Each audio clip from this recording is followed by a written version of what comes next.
ঢাকা থেকে আমরা আবারও পটুয়াখালীতে, কারণ ভুক্তভোগী নারী জানিয়েছিলেন পুলিশ কর্মকর্তা তাকে নিয়ে স্বামী স্ত্রী পরিচয়ে দীর্ঘদিন এক বাসায় ভাড়া থেকেছেন, সংসারও করেছেন। আমরা হাজির হই কলাতলা এলাকায়। দেখা যাক এলাকাবাসী পুলিশ কর্মকর্তা শফিউলকে চিনতে পারে কিনা, চিনলেই বা চেনেন কিভাবে। পুলিশের একজন কর্মকর্তা ইন্সপেক্টর ভাড়া থাকতো শফিউল, উনি কি কোনো সময় আসতো আপনাদের এখানে বাজার টাজার করতে?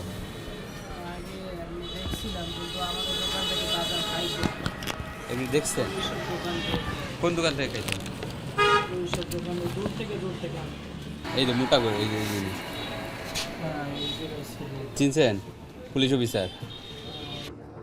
বাড়ির মালিক মাহমুদা ইয়াসমিন পাপড়ি ঢাকায় থাকেন। তার সাথে কথা হয় মোবাইল ফোনে। শফিউল ইসলাম একজন ইন্সপেক্টর, উনি মনে হয় আপনাদের বাসায় ভাড়া থাকতো D2-তে। ভাড়া থাকতেন না? হ্যাঁ, এই নামে কেউ আসছিল, তো উনি তো এখন নাই মনে হয়। আমরা আবারও হাজির হই সেই ভিকটিমের সামনে।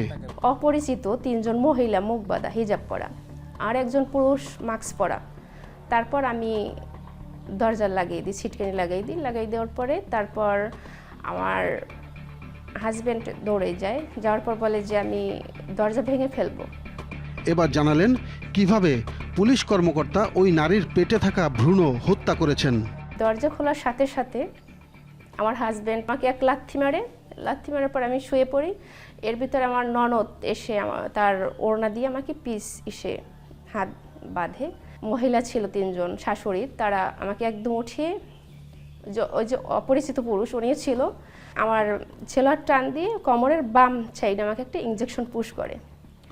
তারপর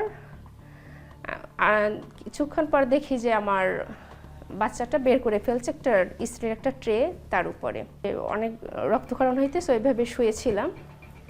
আমাকে উঠিয়ে বলতেছে যে এখন চলো, যেতে হবে, এখানে থাকা যাবে না। সাথে আমাকে নিয়ে যায়। তারপর যখন সকাল তখন আমি দেখি রাস্তায় কিছু লোকজন দেখা যায়। আমি তখন চিল্লাচিল্লি যখন শুরু করি, আমাকে তখন লাথি মেরে ফেলে দেয় গাড়ি থেকে। তারপর তারা ওখান থেকে আর নাই।